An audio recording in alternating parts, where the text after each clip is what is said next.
ini Arab kota. Kota. Mekah itu metropolitan tuh. Kota. Madinah, kota.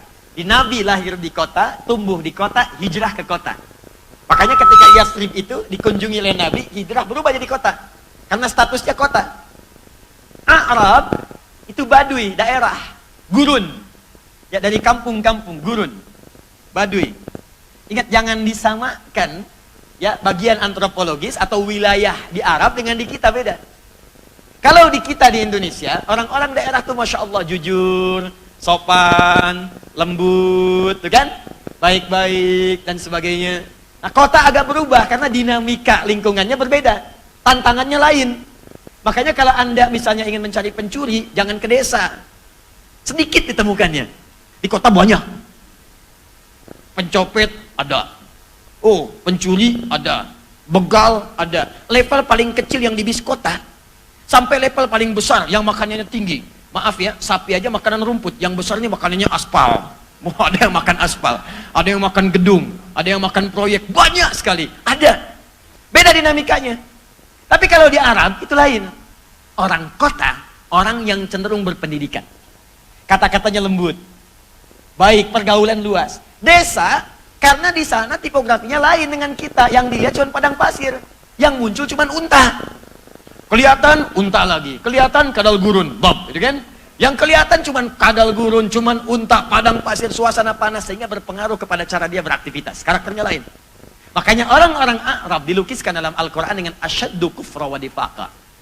Kadang berkatanya kencang, sulit diatur, itu Arab. Makanya banyak di hadis kisah-kisah orang Arab itu unik. Ke masjid, numpang kencing. Masuk masjid, dik, datang ke depan, pipis saja.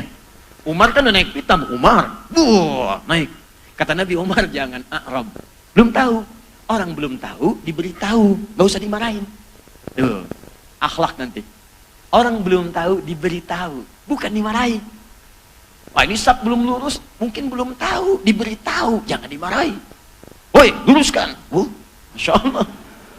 Apa belum tahu cara meluruskan sap? Masya Allah. Yang begitu kan susah nantinya. Kumaing weh. Kumaing.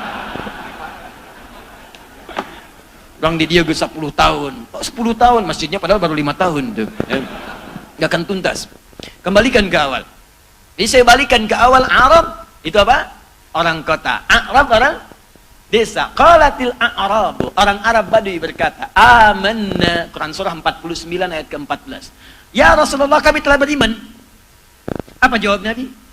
Nabi tidak bisa mengukur keadaan hati seseorang. Maka wahyu diturunkan dari Allah. Qul lam tu'minu. Katakan Muhammad pada orang ini. Kalimat kul di Quran menunjukkan bahwa Al-Quran bukan rekayasa Nabi Muhammad. Kalimat kul dalam Al-Quran menunjukkan bahwa Al-Quran itu bukan buatan Muhammad SAW. Karena kalau beliau buat sendiri, mustahil ada kata kul. Langsung akan dikatakan, Wallahu ahad. Nas. Ketika ada kul, katakan, berarti ada yang menyuruh untuk mengatakan itu. Apa mungkin saya membuat sesuatu dengan katakan? Katakan, masuk toilet sekarang. Katakan, besok nanti kita bubar. Katakan, besok saya mau ceramah. Mustahil. Katakan selalu menunjuk pada subjek yang lain yang memerintahkan sebuah hal tertentu.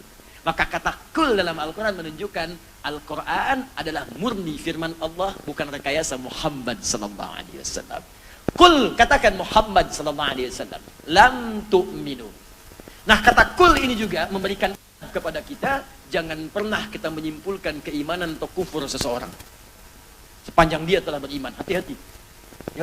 Jangan mudah mengatakan kafir nih. Kafir nih, gak boleh. Ingat kata Nabi, ketika kalimat kafir dikeluarkan dari lisan seseorang untuk menilai seorang yang telah beriman, maka dia seperti busur panah yang akan mencari pemiliknya.